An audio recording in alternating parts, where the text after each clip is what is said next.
Llamamos radiación al transporte de energía a través del campo. Inclusive, aunque no hubiese dependencia del tiempo, podría ocurrir.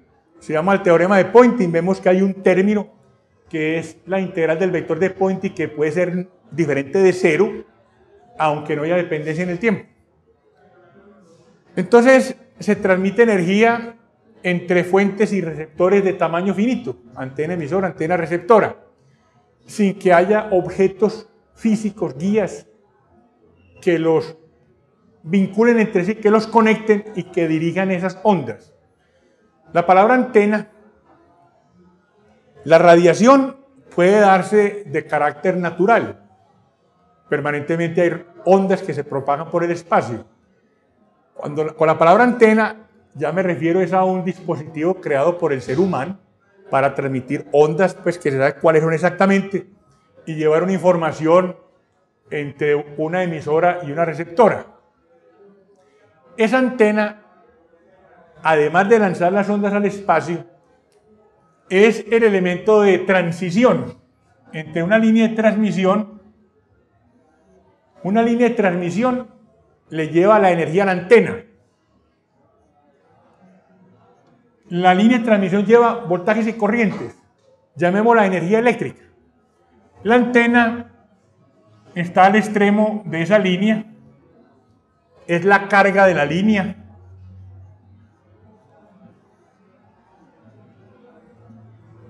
La antena recibe esas corrientes, las reparte por la superficie de la antena y enseguida crea la onda electromagnética que se lanza al espacio. Hay corriente de desplazamiento y una onda emerge, según las ecuaciones de Maxwell. Esa antena es la transición, el elemento que convierte la energía que llega aquí en términos eléctricos propiamente, corrientes y voltajes, y las convierte en E's y H's, campos electromagnéticos que viajan por el espacio. La antena es el que hace la conversión de una cosa en la otra. Pueden ser de formas muy variadas. En la biblioteca ustedes pueden consultar en el manual de YASIC con J de antenas, es así de gordo. Montones de antenas de diferentes formas para diferentes propósitos. Básicamente, todas ellas, la mayoría de ellas giran alrededor de dos geometrías. Las rectas, el antena es un alambre recto que se basa en el dipolo eléctrico radiante. Y la cerrada es un alambre cerrado de diferentes geometrías que se basan en el dipolo magnético. Encontrando los respectivos campos de esos dipolos, se construye la teoría de una antena que no sea dipolar. Vamos a ver eso en esta y la siguiente clase. Hay otras antenas ahora que no manejan esa lógica, que utilizan la teoría de fractales. Entonces, vamos a suponer, hagamos este esquema. Vamos a suponer que este es un objeto radiador. ¿A qué voy a llamar radiador? Un objeto que en principio, en cualquiera de sus puntos, digamos que en un punto como ese, ubicado con respecto a un origen de coordenadas por el vector de posición R', en ese elemento volumétrico puedo tener cargas y corrientes que varían con el tiempo. La densidad de carga ahí y la corriente, densidad de corriente en todos los puntos de este objeto. Esas densidades de carga y de corriente son función de la posición y función del tiempo. Un objeto de esas características, que tiene cargas y o corrientes que varían con el tiempo, es un radiador, es una antena emisora. Quiero averiguar en un punto cualquiera del espacio, una distancia r cualquiera, en un punto como ese, cualquiera del espacio, quiero averiguar el vector E, que depende de la posición, y el vector H. que depende de la posición y del tiempo. Para lograrlo, voy a resolver las ecuaciones de Maxwell. Entonces, en un punto cualquiera, quiero averiguar el E y el H, qué cargas y corrientes que varían en este objeto producen. Este objeto lo llamamos el radiador. Cualquier elemento del objeto, del radiador, lo voy a caracterizar con la prima. Entonces, volumen prima, ρ prima, J prima, que dependen de la posición, el vector de posición R prima y el tiempo, también prima. Quiero averiguar campos E y H en un punto cuyo vector de posición es R, es esta cantidad, y cuyo tiempo es T. Es obvio, pues es claro, ¿por qué distingo las R's? ¿Por qué distingo las T's? El tiempo aquí y el tiempo aquí son distintos. ¿Por qué los distingo? Bueno, eso es consecuencia, una aplicación de la teoría de la acción por contacto. La teoría de la acción a distancia, hice al principio del curso una presentación de ambas, sostenía que producía la causa, el efecto era inmediato.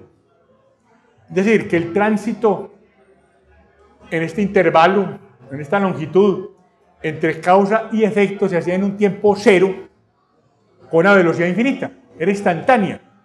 De modo que para esa teoría T' y T, la misma cosa, iguales. Vimos en su momento que obedecía a que las ecuaciones antes de Maxwell daba lugar a una ecuación de Laplace. Pero con Maxwell, teoría de la acción por contacto, no es verdad que los dos tiempos son simultáneos. ¿Qué diferencia hay entre los dos? Cuando aquí se produce un fenómeno que se propaga con la velocidad de la luz para cruzar esta distancia que podemos llamar R menos R' magnitud, esta distancia, ese vector es el vector R menos R', pues lo hace con la velocidad de la luz. Se enteran aquí, en este punto, de lo que ocurrió en este otro tiempo después. Es decir, el tiempo t es más grande que el tiempo t'. La diferencia entre los dos tiempos es lo que se demora la señal viajando con la velocidad de la luz para llegar. Es R menos R' dividido por la velocidad de la luz. Ahí pues en la propagación. Más estrictamente diríamos, pues no tiene que ser luz, pues lo que llamamos luz, fenómeno luminoso. Velocidad de fase, vamos aquí más bien velocidad de fase.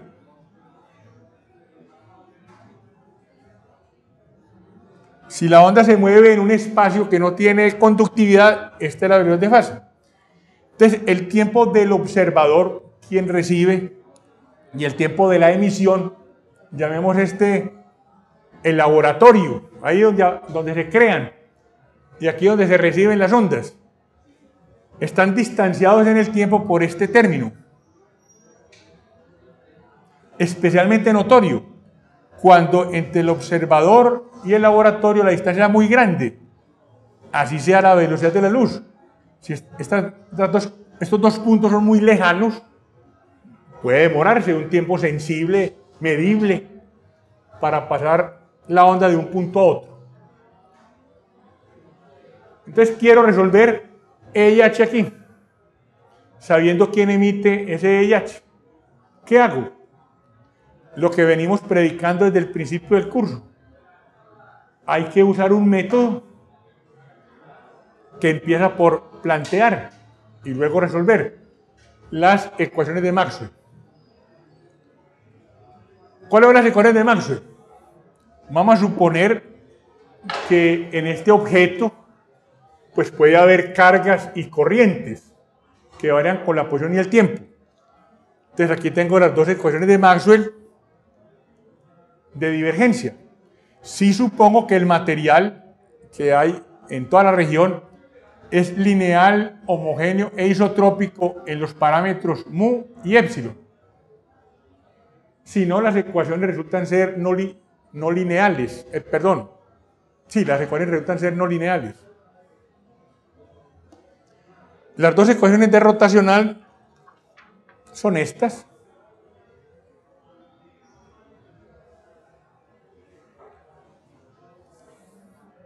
Esta es la segunda, la cuarta ecuación de Maxwell. En todos los puntos, tanto dentro del radiador como fuera, se tiene que cumplir esas cuatro. Es el caso más general. Vimos en una de las primeras clases del curso cómo enfrentar ese caso general por procedimientos relativamente más sencillos. Consistían en definir potenciales, escalar eléctrico y vectorial magnético. Este par de ecuaciones, esta y esta, los definen. Auxiliados de la condición que llamé de Lorentz, las ecuaciones de Maxwell conducían a dos ecuaciones diferenciales parciales de onda inhomogénea para los potenciales. No son de onda a secas, porque el término de la derecha pues es diferente de cero. Si resuelvo ese par de ecuaciones, si las resuelvo en un punto como este, averiguo de ellas E y B, y H, y los demás. ¿Cómo la resuelvo? Ecuaciones en derivadas parciales. Bastará resolver esta, porque la otra es igualita matemáticamente. Entonces me voy a concentrar en esta primera. ¿Cómo resuelvo la primera? Y aquí sirve la experiencia y sirve la recomendación que daba René Descartes. Cuando usted se enfrenta a un problema nuevo, a un problema difícil, primero trate de resolver cosas sencillas. Vaya aumentando la dificultad del problema hasta llegar al difícil. Método inductivo. Pues bien, hay algo que ya hicimos en el pasado, una ecuación parecida. La ecuación nabla 2 phi igual a menos rho sobre épsilon. Una ecuación que no es de onda, la ecuación de Poisson. Había que resolverla cuando teníamos un cuerpo cargado con cargas que no variaban en el tiempo. En cada elemento de volumen, la densidad de carga dependía de la posición, el vector R', y en un punto cualquiera del espacio queríamos averiguar E.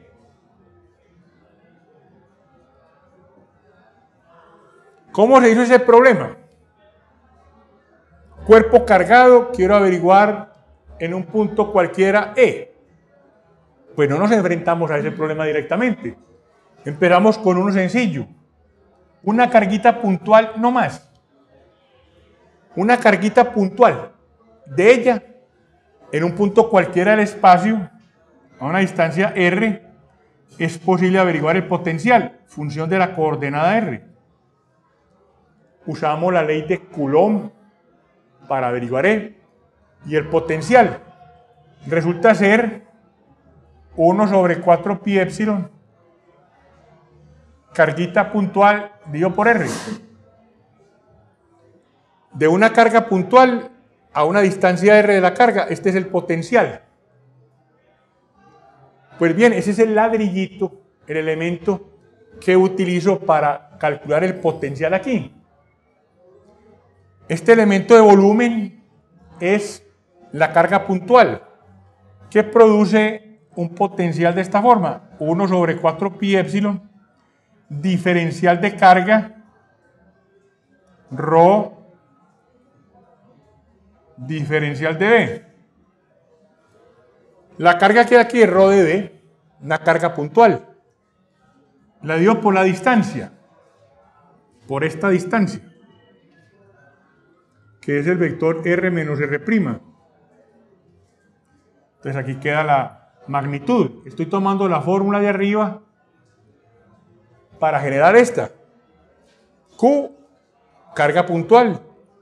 R, distancia. Ese es el aporte de este elemento. Sumo sobre todos los elementos superposición y de esa integral, esta la integral sobre el volumen cargado, me da el potencial que busco para el cuerpo cargado. Potencial. Y luego E igual a menos gradiente del potencial. Eso lo hicimos en el pasado. Empecé por una carguita puntual, calculé el potencial de ella y lo usé como elemento de integración para el cuerpo total. Después le aplico E. Bueno, hagamos lo mismo. Pretendo encontrar de un cuerpo con cargas y corrientes que varían con el tiempo E y H. Empecemos con una carguita puntual. Vamos a suponer que tengo una carguita puntual.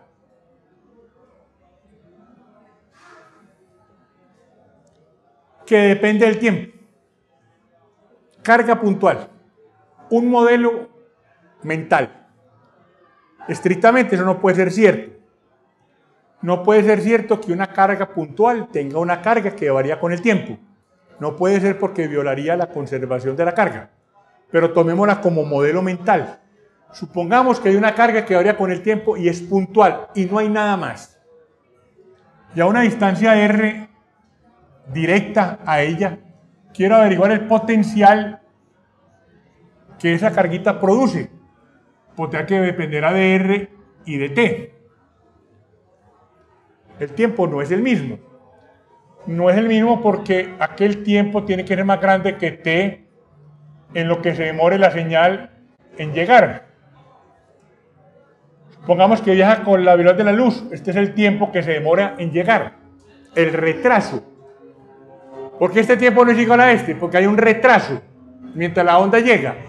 R sobre C. Bueno, este es el modelo. Veamos las ecuaciones de Maxwell que nos dicen con respecto a ese modelo. Una carga puntual no más. Este par de ecuaciones las voy a resolver con el argumento de que si resuelvo la primera, la otra de carambola por simetría queda resuelta. Entonces vamos a la primera.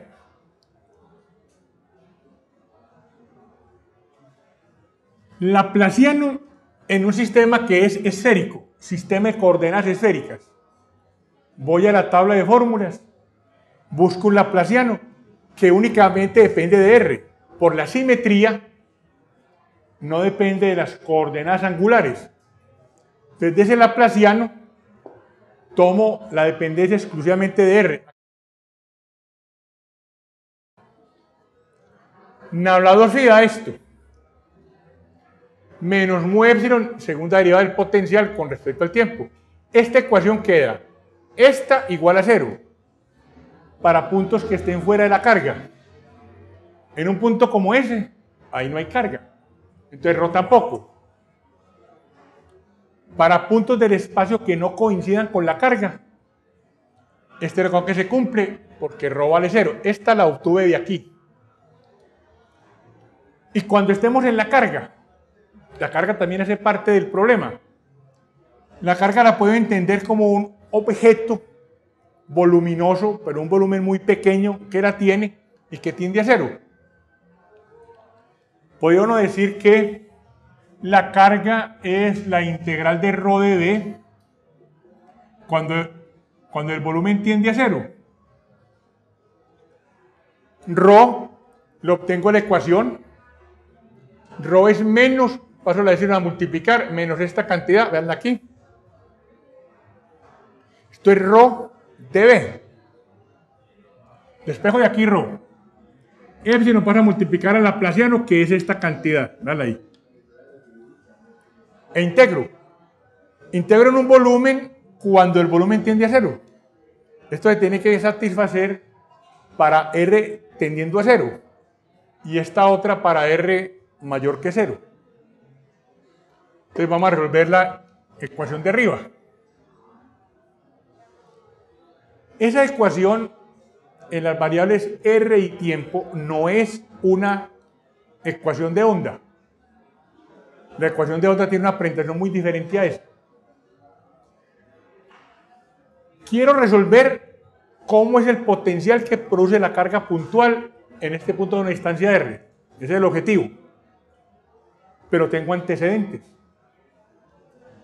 Lo que resulte como respuesta, cuando yo haga t igual a 0, tiene que dar esto. Un caso particular de una variación con el tiempo es que no varíe. Voy a obtener una respuesta para esta carga que varía con el tiempo. Dependerá del tiempo de alguna manera. Cuando hagamos t igual a 0, tiene que dar esto. Ese para dónde voy nos da una pista de qué hacer. Nos genera o nos induce un cambio de variable para manipular esta ecuación. Voy a plantear el cambio de variable así. Una nueva variable, la voy a llamar chi. Una variable que depende de r y tiempo. La voy a definir en términos de la que necesito, potencial que depende de r y tiempo, dividiendo por r. Que esa sea la nueva variable. La forma es porque aquí estoy dividiendo por r. Cuando uno piensa o sospecha el cambio de variable, pues no significa que por esa sospecha sea correcto. Vamos a chequear. ¿Será que ese cambio de variable sí da cuenta de la ecuación? Veamos si es posible construirla, esta nueva variable. Veamos. Voy a llevarla a la ecuación diferencial. Entonces empiezo por sacarle. Excusen que cometí un error y lo corrijo.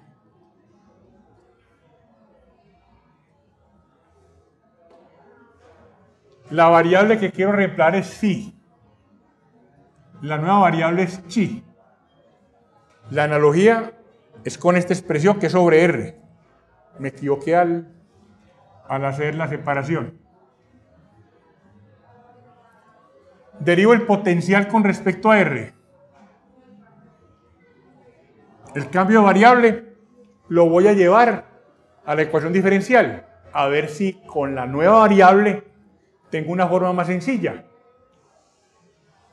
Esta derivada, tengo que derivar dos cantidades, una fracción. Derivada del primero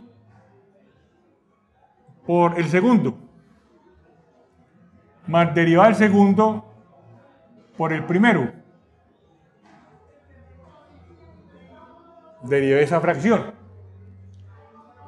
Enseguida multiplico por r cuadrado. R cuadrado es igual a menos chi más r derivada de chi con respecto a r. Paso siguiente, debo derivar esa cantidad con respecto a r.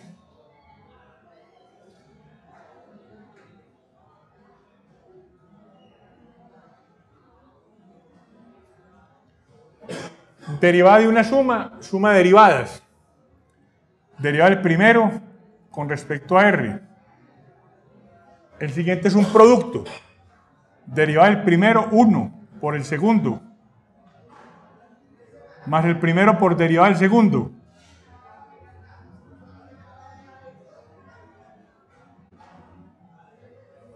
Estos dos términos se cancelan. Entonces ya sé en el cambio de variable cómo reemplazar la nueva variable en este primer término. El segundo término nos habla de segunda derivada del potencial con respecto al tiempo.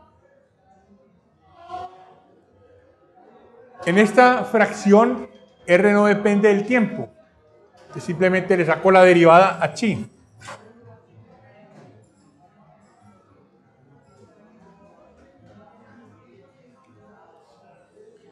Ya puedo reemplazar los dos términos en la ecuación, en esta ecuación. El primero lo divido por R2, queda 1 sobre R, segunda derivada del potencial de chi.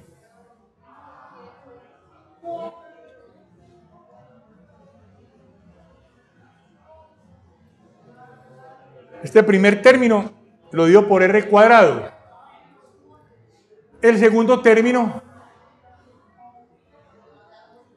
lo multiplico por menos mu épsilon. Menos mu épsilon sobre r, segunda derivada de chi con respecto a T2, igual a 0.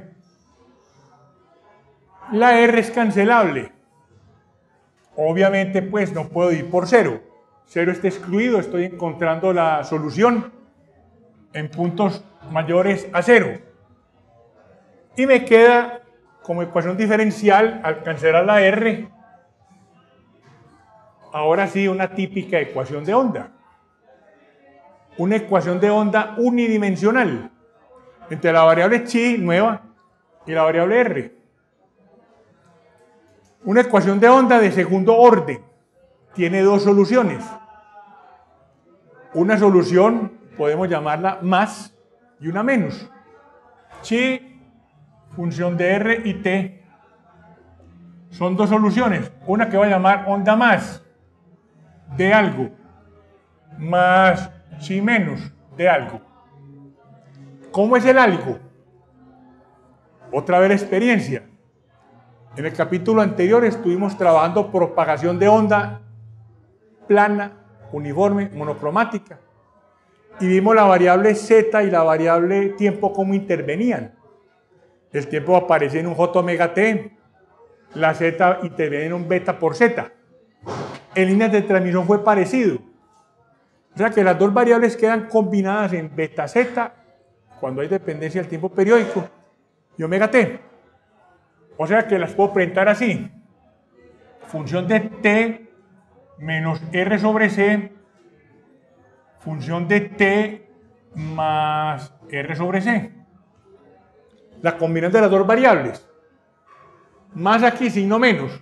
La onda que se propaga en el sentido de más r. Es el sentido del más. Y la onda que se propaga en el sentido de menos r, esta. Les recuerdo la analogía. El E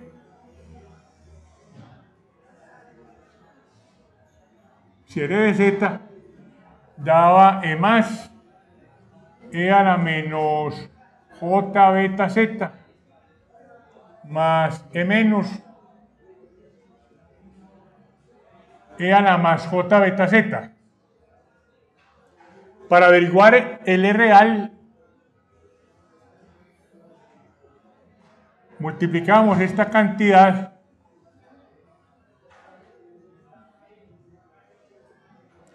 por E a la J omega T. Entonces, al combinar, en el exponente va a quedar beta Z menos beta Z más omega T. Queda una resta, pues, T, este tipo de resta. Y en la otra, beta Z más omega t, este tipo de operación. Solo que aquí está hablando del dominio de la frecuencia, funciones del tiempo periódicas, pero, o si se acuerdan del curso de física 3. Estas dos son soluciones matemáticas de esa ecuación. Onda más y onda menos las puedo llamar onda incidente y onda reflejada. Es decir, onda incidente es la que sale de la partícula y se va en forma radial. Onda reflejada la que se devolvería de afuera hacia la partícula.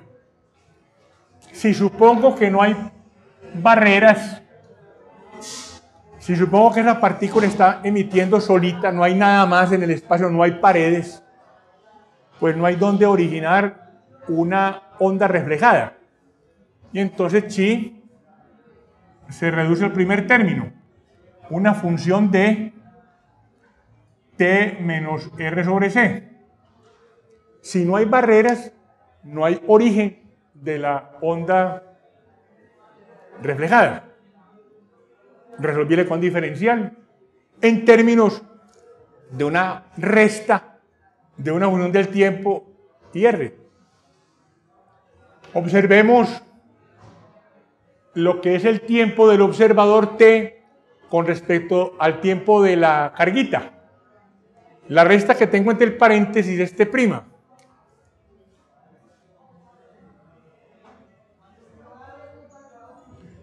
Es decir, esa función que me encontré para resolver la ecuación de onda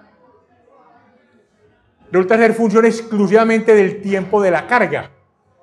Es decir, la T menos R sobre C es el tiempo de la carga. De cómo varía la carga con el tiempo. ¿Alguna pregunta hasta aquí?